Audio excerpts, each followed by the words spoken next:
Bismillahirrahmanirrahim. Assalamualaikum warahmatullahi wabarakatuh.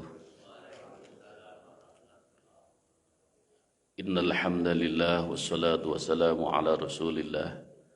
Asyhadu an la ilaha illallah wa asyhadu anna Muhammadan abduhu wa rasuluhu la nabiyya ba'dah. Allahumma shalli ala sayyidina Muhammadin abdika wa nabiyyika wa rasulika nabiyyil ummiyyi wa ala alihi wa sahbihi wa sallim tasliman biqadari 'azamati dzatika fi kulli waqtin wa hin. Amma ba'd. Ma'asyiral muslimin rahimakumullah. Asyraful ulum ma'rifatullah. Ilmu yang akan memuliakan dirimu adalah ilmu engkau mengenal kepada Allah. Dan hari ini kita akan melanjutkan kajian kita dalam mengenal Allah, ma'rifatullah pada episode yang ke-21, yaitu Al-Qabid Al-Basit Jalla Jalaluh. Dialah Allah Subhanahu wa taala yang kuasa untuk menyempitkan, dan dialah Allah Subhanahu wa taala Al-Basit yang maha kuasa untuk melapangkan. Az-Zajjad dalam kitab Lisanul Arab mengatakan bahwa tidak pantas atau kurang pantas sekiranya menyebut Al-Qabid tanpa menyebut Al-Basit, karena kesempurnaan kekuasaan Allah Subhanahu wa taala akan tercermin dengan menyebut keduanya. Allah Subhanahu wa taala sebutkan di dalam Al-Qur'an, a'udzubillahi minasyaitonirrajim, bismillahirrahmanirrahim. Man dalladzi yuqridullahu qardan hasana fayudha'ifahu lahu ad'afan katsirah wallahu yaqbidu wa yabsut wa ilaihi turja'un. Surat Al-Baqarah ayat ke-245. Allah Subhanahu wa taala berfirman di dalam Al-Qur'an, dan artinya, siapakah yang mau memberi pinjaman kepada Allah qardon hasana, dengan pinjaman yang baik, fayudha'ifahu lahu ad'afan katsirah, maka Allah akan membalas, akan melipat gandakan pembayaran kepadanya dengan berlipat ganda, katsirah yang banyak. Wallahu yaqbid wa yabsut. Allah yang menyempitkan dan Allah juga yang melapangkan. Apa yang dilapangkan? Rizki daripadanya. Wa ilaihi turja'un, dan semuanya akan kembali kepadanya. Ma'asyiral muslimin rahimakumullah.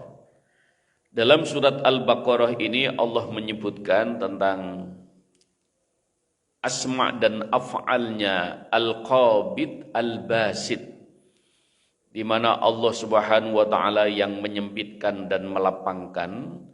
Ini terkait dengan kehidupan kita sehari-hari. Allah Subhanahu wa taala memberikan satu gambaran Al-Qabid Al-Basit ini tentang hubungan sosial kita, kehidupan di tengah masyarakat ini, bahwa saling tolong-menolong, saling bantu-membantu, saling meringankan antara satu dengan yang lain. Dan siapa saja yang mau melakukan perbuatan itu, maka Allah Subhanahu wa taala yang akan melapangkan, Allah juga yang bisa menyempitkan kepada seseorang. Dan lewat ayat ini setidaknya kita bisa mengambil pelajaran bahwa sempit dan lapang itu adalah bagian dari af'alnya Allah. Bagian dari apa yang dilakukan oleh Allah Subhanahu wa taala untuk makhluknya. Bahkan untuk alam jagat raya ini terkait dengan kehidupan kita, interaksi kita di tengah masyarakat, maka siapa saja yang mau menolong, siapa saja yang memberikan, yang melakukan pinjam meminjam dengan yang lain, maka bisa jadi ini akan menjadi jalan kemudahan, tapi bisa jadi akan menjadi jalan kesempitan bagi seseorang. Maka keadaan lapang dan sempit itu memang sengaja dibuat oleh Allah, satu mekanisme di dalam kehidupan ini agar antara satu dengan yang lain bisa saling menolong, agar satu dengan yang lain bisa menumbuhkan kebaikan. Karena Allah Subhanahu wa taala menyebutkan qardun hasana. Jadi siapa saja yang mau berinteraksi dengan manusia, maka sesungguhnya dia sedang berinteraksi juga dengan Allah Subhanahu wa taala. Maka bagi orang-orang yang beriman bahwa apapun dalam kehidupan ini tidak akan terlepas dari urusan Allah. Apapun yang kita lakukan itu sesungguhnya ada campur tangan dari Allah Subhanahu wa taala. Nah, disinilah maka orang-orang yang beriman itu adalah orang-orang yang dia merasa kehadiran Allah dimanapun ia berada.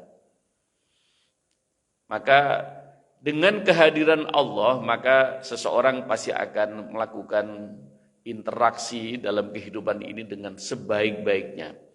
Karena yang selalu menjadi pertimbangan adalah bahwa Allah bersama dengan dirinya. Atau Allah senantiasa memandang dirinya. Allah selalu melihat dan memerhatikan dirinya. Maka disinilah kaum muslimin yang dimuliakan oleh Allah Subhanahu wa taala, bahwa ingat bahwa siapa saja yang berusaha untuk melakukan kebaikan di dalam kehidupan ini, yang mau berinteraksi dengan baik, maka dia juga akan mendapatkan hal yang baik dalam kehidupan ini. Sering saya sampaikan, hal jazaul ihsan illal ihsan. Tidak ada kebaikan itu kecuali mendapatkan balasan kebaikan. Jadi karena itu ma'asyiral muslimin rahimahullah, bagaimana Allah Subhanahu wa taala dengan al-qabidnya, sesungguhnya Allah Subhanahu wa taala mampu menahan. Bagaimana Allah Subhanahu wa taala agar dalam kehidupan ini ada dinamika. Allah bisa saja melapangkan semua makhluknya. Allah bisa saja melimpahkan seluruh makhluknya dalam keadaan yang baik-baik saja, atau dalam keadaan yang lapang saja. Tapi Allah juga ingin memberikan pelajaran dalam kehidupan ini agar manusia ini semakin kuat dan semakin dia mengambil pelajaran yang berharga. Bahwa Allah Subhanahu wa taala nyatakan wa tilkal ayyamu nudawiluha bainan nas. Bahwa sesungguhnya hari-hari itu akan dipergilirkan oleh Allah Subhanahu wa taala. Kalau hari ini kita diberikan lapang, bisa jadi esok atau lusa kita akan berada pada posisi yang sempit.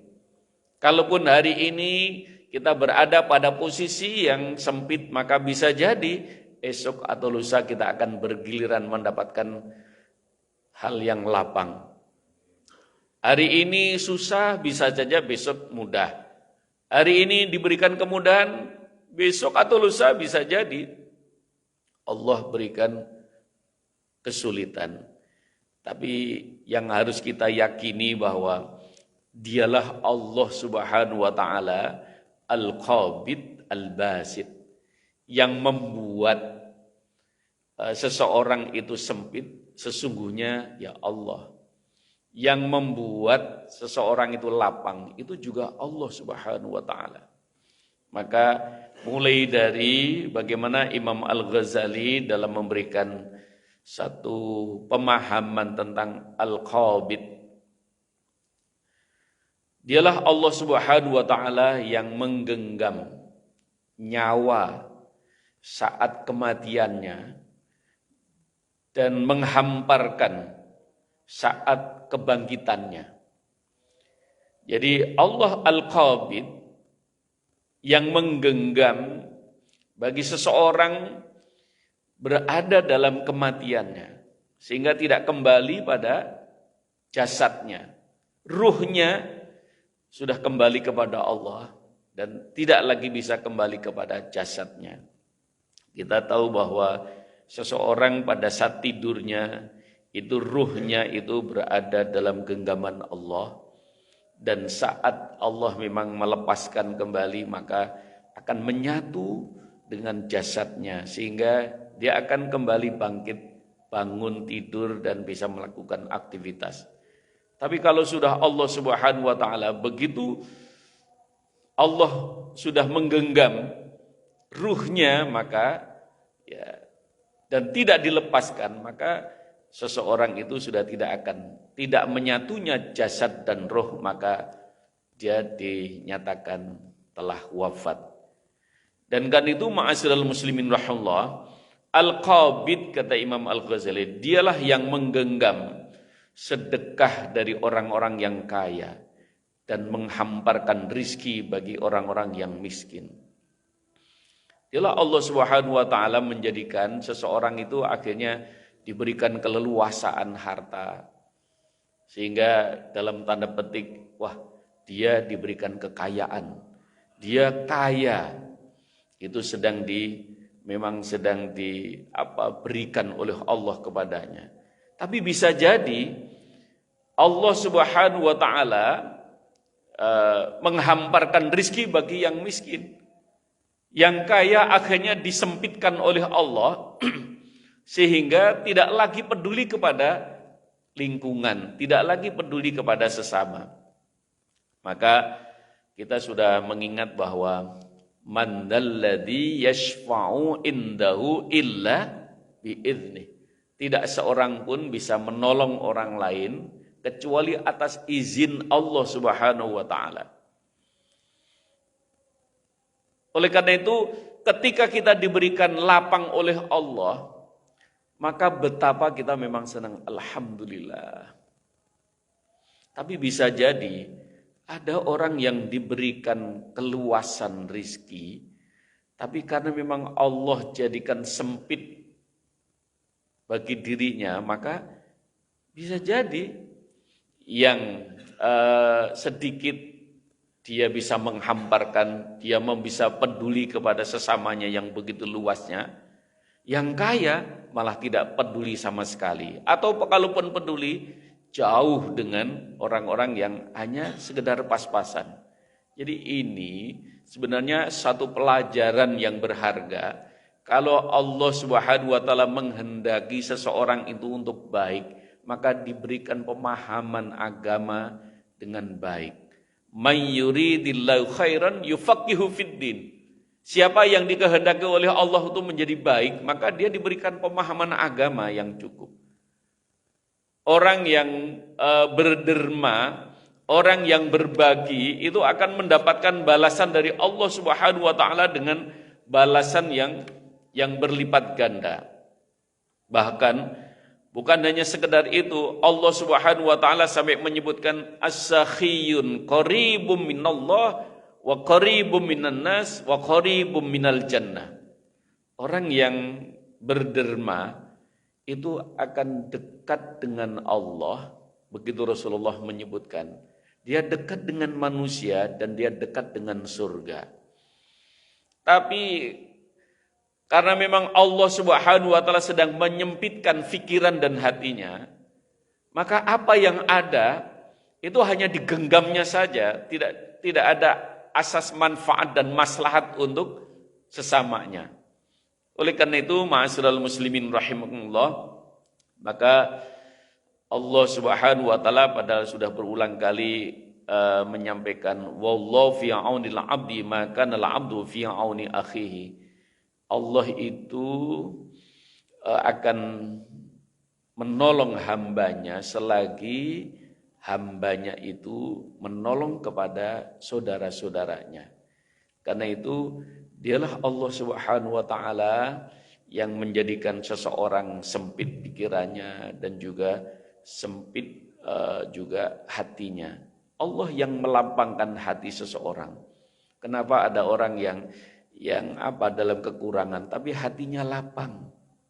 Dia bisa menerima tentang keadaan yang sedang dihadapinya karena dia menyadari ya bisa jadi memang Allah sedang menguji dirinya. Tanpa harus dia berputus asa.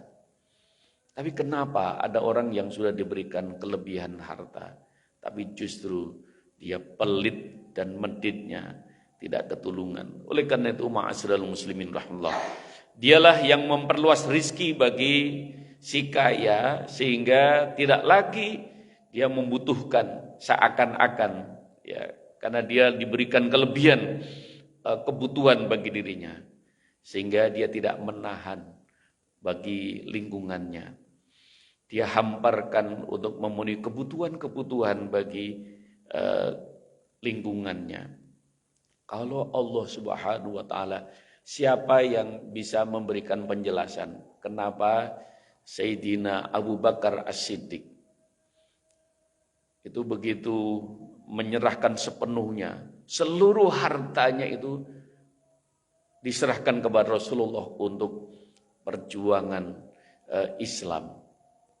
Dan padahal Rasulullah mengatakan sisakan ya 2/3 untuk dirimu dan 1/3 engkau berikan untuk perjuangan Islam. Tapi apa yang terjadi? Bahkan Sayyidina Abu Bakar As-Siddiq diberikan semuanya. Terus bagianmu mana wahai Abu Bakar As-Siddiq? Bagianku itu sudah ditetapkan oleh Allah Subhanahu wa taala. Jadi ada orang yang sampai segitu kemudian terus apa yang menjadi kebutuhanmu? Silahkan engkau berikan bagianku menurut Allah dan Rasulnya. Disitulah ma'asyiral muslimin rahimakumullah. Sayyidina Utsman separuh hartanya diserahkan kepada Rasulullah sallallahu alaihi wasallam untuk perjuangan Islam. Itu karena dia yakin bahwa apa yang diberikan itu tidak akan sia-sia. Dia akan mendapatkan bagian dari Allah Subhanahu wa taala. Persoalannya yakin atau tidak. Kalau orang tidak yakin, wah jangan-jangan nanti saya berikan, nanti malah saya udah nggak dapat apa-apa nanti. Nah, kalau tidak yakin ya jangan kau melakukan semacam itu. Tapi kalau seseorang sudah yakin kepada Allah Subhanahu wa taala, maka bagi Allah Subhanahu wa taala sudah menyatakan wallahu fi aunil abdi. Allah pasti akan menolong dirinya. Tapi persoalannya untuk sampai pada tingkat yakin itu memang enggak mudah. Jadi oleh karena itu ma'asyiral muslimin rahimallahu, itu contoh yang ekstrim. Tentunya kita belum sampai pada tingkat yang semacam itu. Bukan berarti tidak ada orang yang sampai pada tingkat yang semacam itu. Oleh karena itu, ma'asyiral muslimin rahimallahu, bagaimana Allah Subhanahu wa taala juga mengingatkan,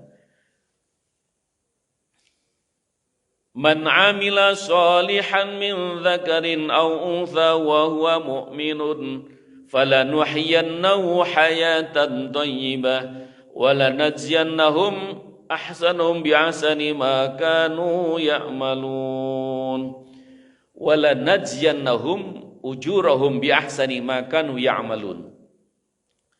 Siapa saja yang beramal saleh, laki-laki atau perempuan, wa huwa mu'minun, dan atas dasar keimanan, falanuhyiyannahu hayatan thayyibah, maka Allah akan jadikan kehidupannya dalam keadaan baik.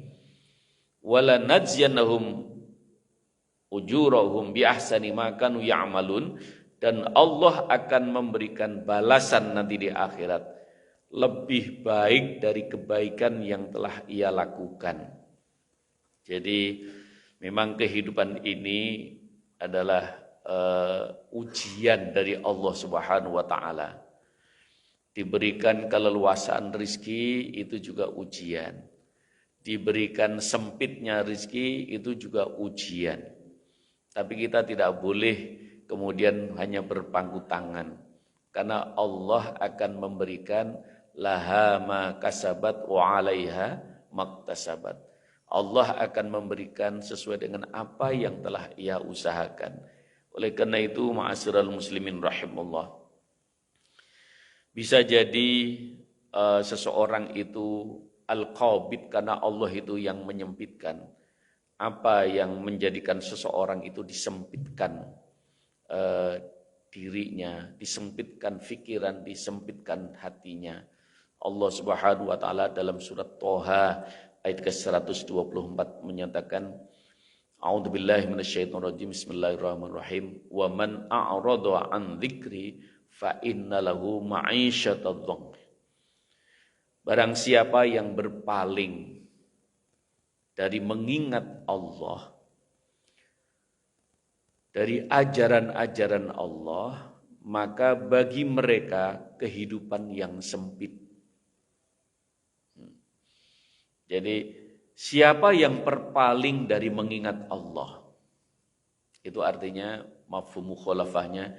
Jadi siapa yang senantiasa mengingat Allah, itu akan dilapangkan kehidupannya, akan dilapangkan hatinya, akan dilapangkan dirinya. Tapi yang tidak mengingat Allah, maka sesungguhnya Allah akan sempitkan. Jadi ada orang yang begitu datang kesulitan, dia menyadari, ya, senantiasa yang dilihat adalah af'al dan asmanya Allah. Nama keagungan Allah dan apa yang dilakukan oleh Allah. Oh, saya sedang disempitkan ini. Ya, karena itu saya terima ya Allah dan saya kembalikan kepadamu.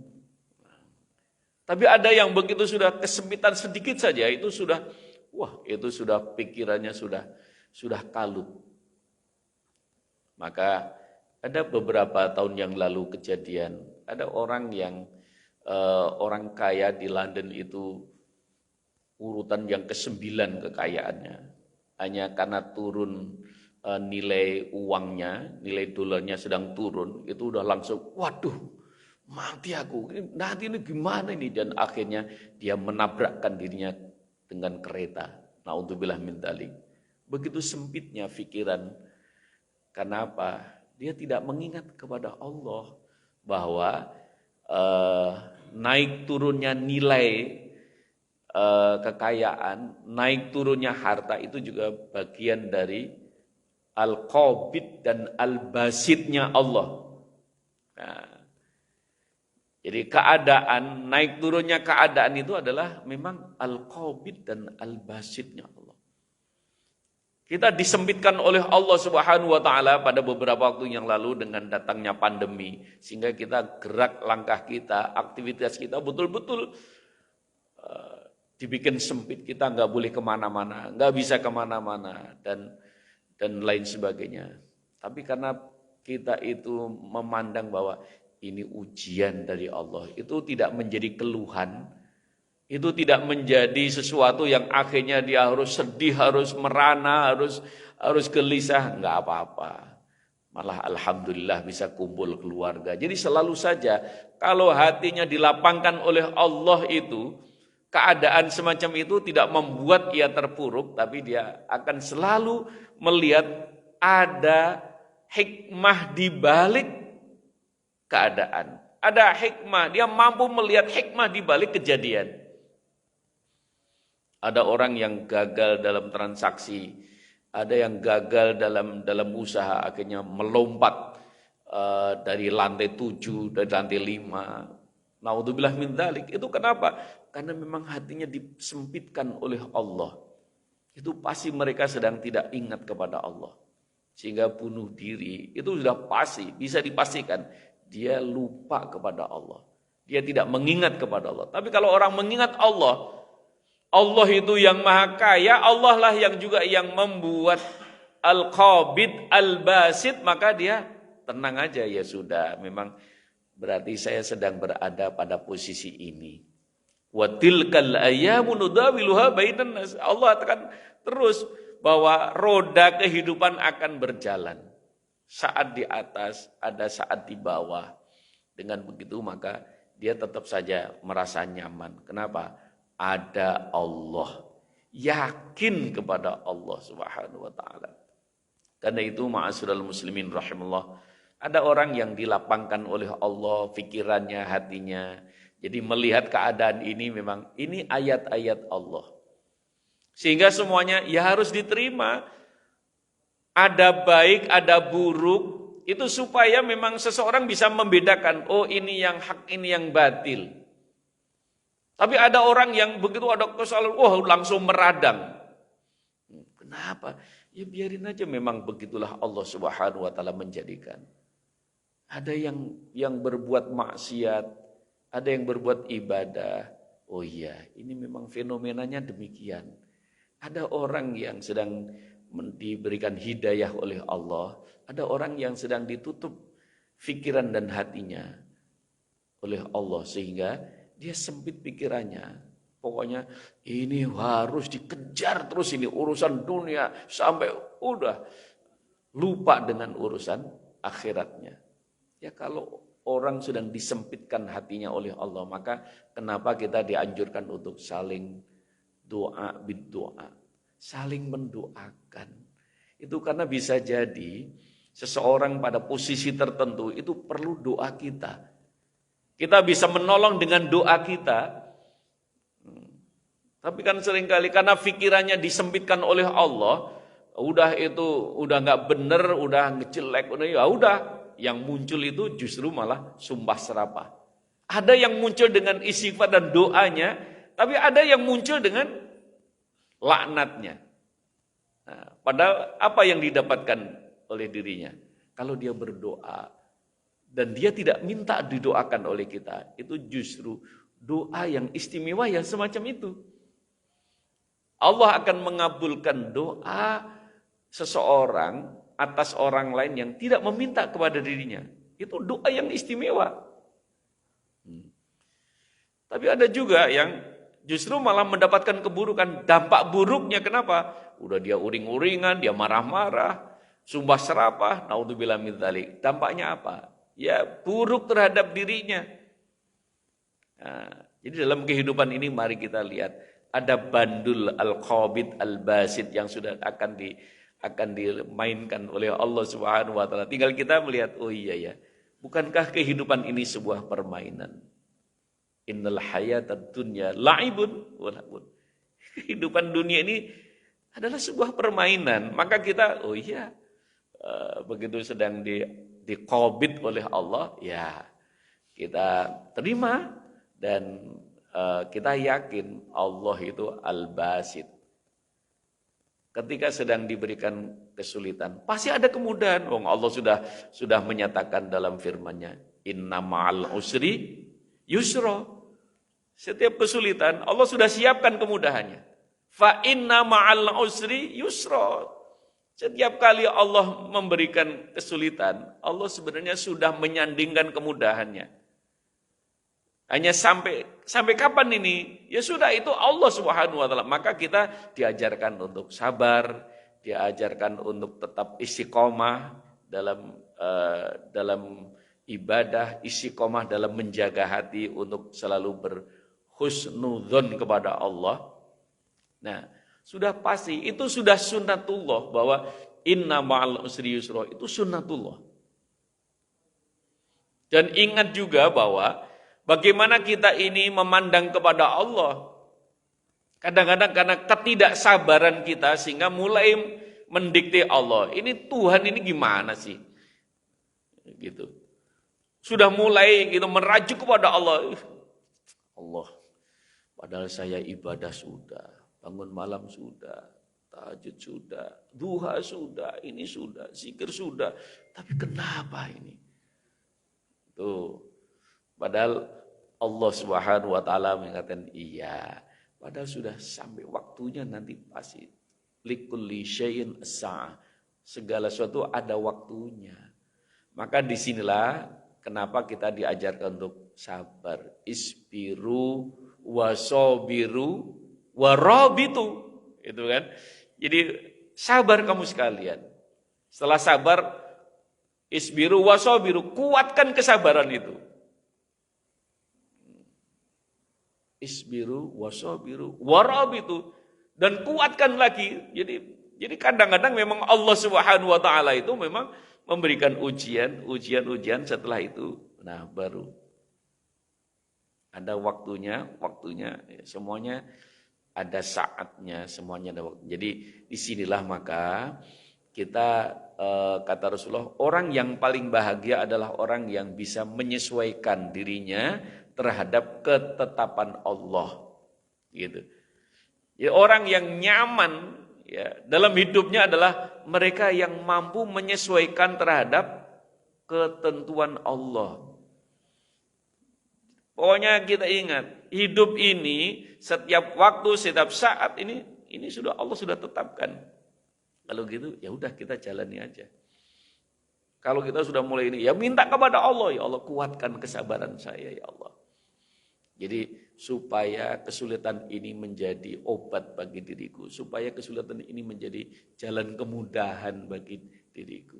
Jadi yakin, maka karena itu ma'asyiral muslimin rahimakumullah, wa man a'rada an dzikri fa inna lahu ma'isyatan dhanka. Jadi siapa yang mulai berpaling dari Allah, lupa kepada Allah, maka Allah akan jadikan sempit hatinya, sempit pikirannya. Karena itu lewat mimbar yang singkat ini mudah-mudahan kita bisa memahami bahwa ada dinamika dalam kehidupan ini, bahwa ada yang membuat, ada yang menskenario lapang dan sempit. Jadi karena ini urusan Allah, ya kita serahkan kepada Allah. Karena kalau kita ikut campur tangan ngurusi ini, maunya kan kita diberikan lapang terus. Tapi itu juga berbahaya. Kalau seseorang nggak pernah mengalami kesulitan, itu juga berbahaya. Dan nggak pernah seseorang itu terus sempit sepanjang hidupnya juga enggak. Susah sepanjang hidupnya enggak juga. Karena itu memang Allah sudah menetapkan tentang kehidupan ini akan terjadi silih berganti. Mudah-mudahan bermanfaat. Sebelum ditutup, dipersilahkan kepada para jamaah sekalian.